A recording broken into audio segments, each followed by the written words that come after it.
Branches of chemistry. Environmental chemistry chemistry की ही branch है। इसमें सबसे पहले हम देखते हैं कि इन्वायरमेंट क्या होता है।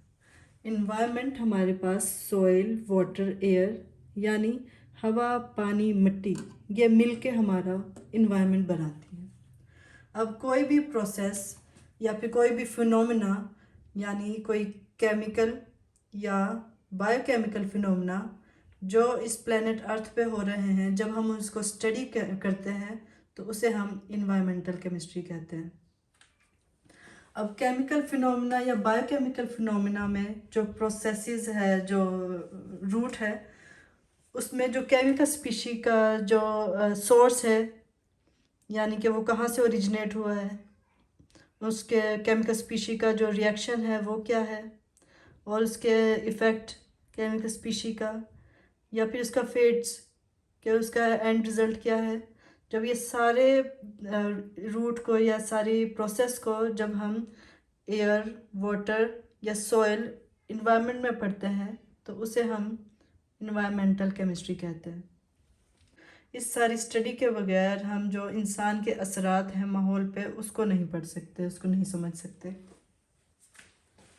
इस सारी स्टडी से जो माहौल में पोल्यूशन के जो कॉजेज़, इफ़ेक्ट्स और सल्यूशन है, उसको समझने में हमारे लिए आसानी हो जाती है। ब्रांचेस ऑफ केमिस्ट्री में नेक्स्ट हमारे पास है एनालिटिकल केमिस्ट्री। एनालिटिकल, हमें नाम से ही क्लू मिल रहा है कि एनालिसिस। एनालिटिकल केमिस्ट्री केमिस्ट्री की वो ब्रांच है जिसमें हम किसी सब्सटेंस का एनालिसिस करते हैं, उसको ऑब्जर्व करते हैं, मुशाहिदा करते हैं।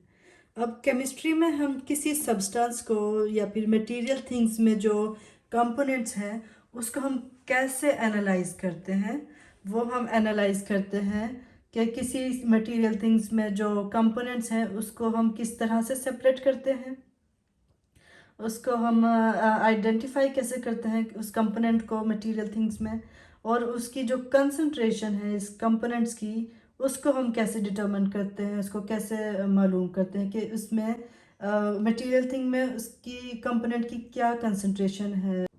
ये सारी एनालिसिस करने के लिए हमारे पास जो एनालिटिकल केमिस्ट्री इंस्ट्रूमेंट यूज़ कर रही है वो मॉडर्न और सोफिस्टिकेटेड यूज़ कर रही है।